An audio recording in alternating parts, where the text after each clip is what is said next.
What's up? The Braves recap doubleheader game one for August 9th here. We're inside Truist Park today and giving you your Braves recap. The Atlanta Braves win 7-1 over the Marlins in game one. So the story of the game was Hurston Waldrep, who pitched 6 innings for the Braves, 89 pitches. Second start for the Braves this year, where he's pitched very well. Eight up ends for the Braves with sinker, his splitter, his curveball, and his fastball, keeping hitters off balance for the Marlins today. Only gave up 1 run today for the Braves, which is good. Kept things in line for the Braves as well. Offensively, you got something going early there with, it was great to see the Braves get this thing offensively going, get 7 runs today. Great to see that for the Braves. It's something that Braves are struggling with getting runs, but it was good to see that. And then in the bottom of the second, Murphy hit by a pitch, Harris doubles, and Albies hits the ground ball, gets him over. Eli White sacrifice fly, gets him in, make it 2-0 for the Braves. And then, in the third inning, Profar walks, Olsen got a single, and then, you had hit by a pitch there, so single to right rather, and the ball is single to center, made it 3 to nothing for the Braves there. So the Braves had enough today to win the game with their offense today. In the 7th inning, the Braves had scored 4 runs. 7th inning, highlighted by Michael Harris, 3-run home run for the Atlanta Braves to win the day. They go to 49-67 on the year. Game one of the doubleheader here at Truist Park. You see behind me, empty stadium. You see behind me.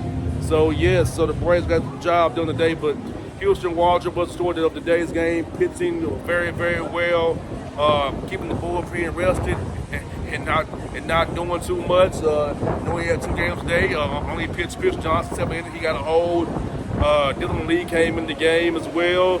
And then also you had Kenley come in for the Braves to complete the game in 9 innings. So the bullpen was not taxed. With game 2 here coming up here at 7:15 at Truist Park tonight. So like I said, I'm out here in the stadium right now doing my thing. I'll be here. So as you can see, we're here live here, giving you a Braves recap live from inside the stadium. See the ambiance behind me. Ambiance behind me. Truist Park, baby. So tonight we'll be outside as usual, but since it's doubleheader day, doing it from inside. Just give me your Braves recap. We'll catch you on the flip side. We out. How good did it feel to follow up what you did in Bristol with a normal start here today and do as well or better? I think that was the biggest thing, is having a normal start with a normal routine and week, and kind of being able to prepare for it. Nothing was set in stone, but just kind of being able to prepare for it. And it was good outing, and happy with it. So. Looked like you had a pretty good mix of the sinker and the splitter there, especially the splitter looked like it was a pretty good strikeout pitch for you. Yeah, it was good. Splitter was there. It's been reliable all year, and that's kind of what I'm known for. So to have it in the back pocket, we used it in several different counts, early, late, but using it to both hands, and had a lot of success with it. Can you tell me more about the development of your sinker? I know that's a pitch because he introduced this year. Yeah, Murph caught me when he was on rehab beginning of the year, and he kind of came to me with the idea of it. I was like, we'll give it a shot. We'll try it to righties, and then as the year went on, we kind of used it to both hands. And both starts up here, it's been to both sides, produced a ton of ground balls, and really happy with how it's played. So there's a bit of side showing how your leg kick has changed a little bit during the season. How's that helped you just have a more consistent delivery and help your mechanics? Yeah, I mean, my biggest thing is just being as athletic as possible when I'm on the mound. Like that's always been the base of my mechanics and everything that I do. So struggling earlier in the year, it's kind of all it boiled down to is just how can we make this as athletic as possible? And so that's where we just changed the leg kick. We're like, this is going to allow me to get the right rhythm, not have too much movement, and we can produce the same velocity, if not more, with a different leg kick. And the biggest thing has been command, just commanding both sides of the plate with all pitches, and the payoff that we've seen from something like that has been awesome. I've loved it. So How much did you cut out? How much did you eliminate? I mean, it's not really thinking about the leg kick. It's kind of like I don't know, I'd compare it to like a Luke Weaver type thing, or just the front leg just kind of hangs there, catch myself in my back foot, and just stay controlled, keep everything under control as possible. So I don't really say we let's cut down 50% of the leg kick. It's just like, let's not focus on making it so big. Like, let's just let it be natural, and let everything happen a little more naturally. Saw your reaction to the pro. Looked like you were in a bit of disbelief. That was unbelievable. First off the pitch, he got to the pitch, and then I was watching the ball, and I was watching him watch the ball, like you do with something like that. Saw him jump on the wall, and I mean, I saw him catch the ball like as soon as he jumped. That was pretty unbelievable. That's pretty cool. I know she was behind the plate, but how cool did it feel to be part of history today? The first female umpire. Yeah, I mean, I've had her in AAA a couple times. It's really cool. I was, able to congratulate her. That's awesome for her. I can't imagine how hard it is for her to have come up, and everyone says it's probably told her it was impossible, but to be able to be part of that, and they made a big deal out of it as it should be, and that's pretty cool for her.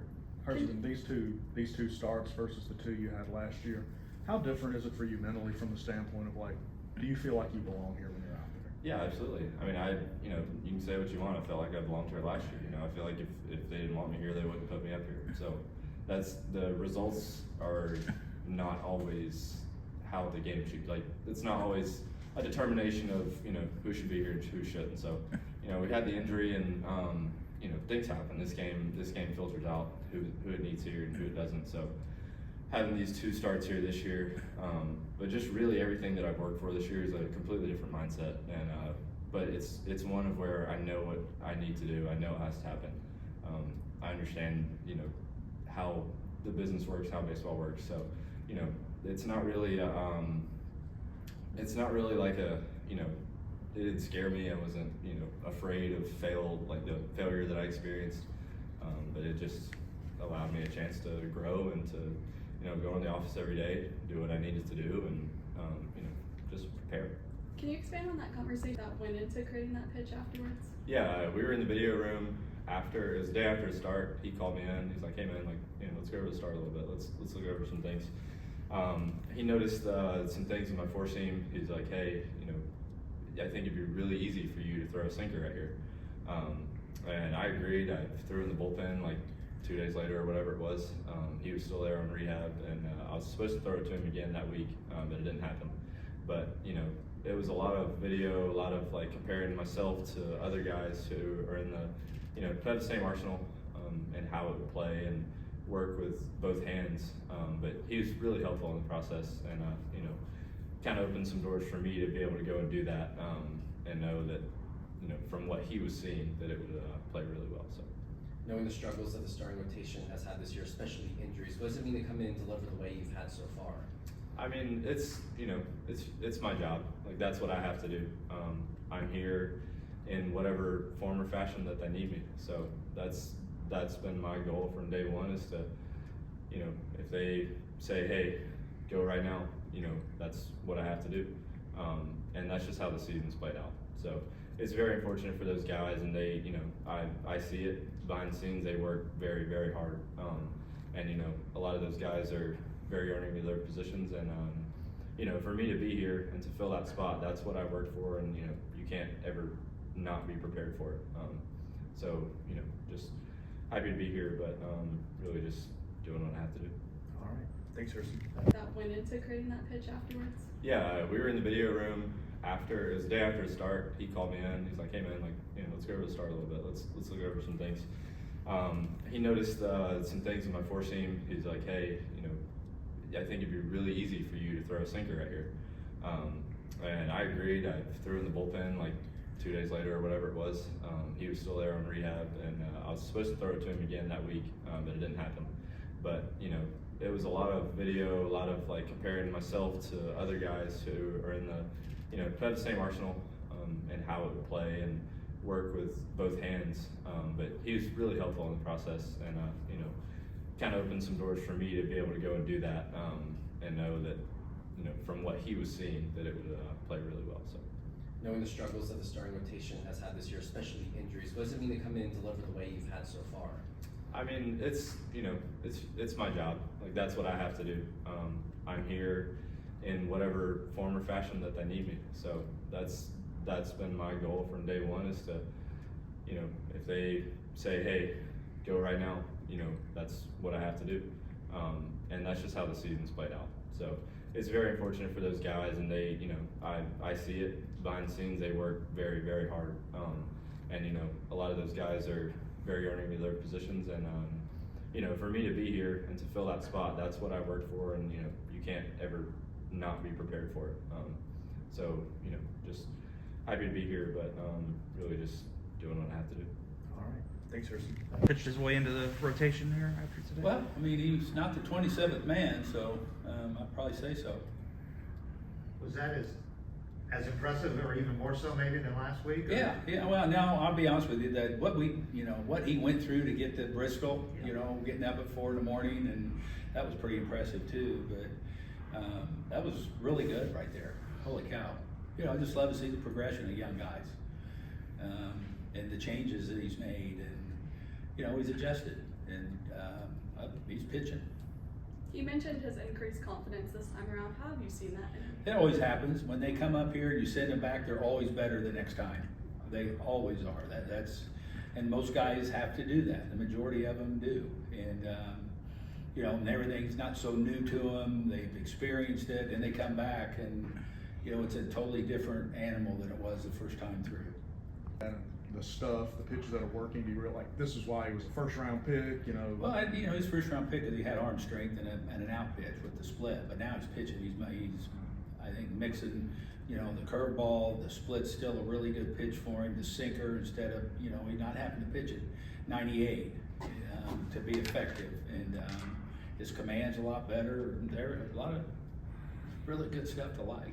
He just seems just talking to him like a different guy Yeah. than he did a year No, ago. I would probably say if he would probably tell you he is. He's more confident. I think they get that's what those innings in the minor leagues are invaluable to work on things and kind of find out who you are and you know, I think it was great that he had all those early in the year until now to, you know, kind of work on things and get confidence.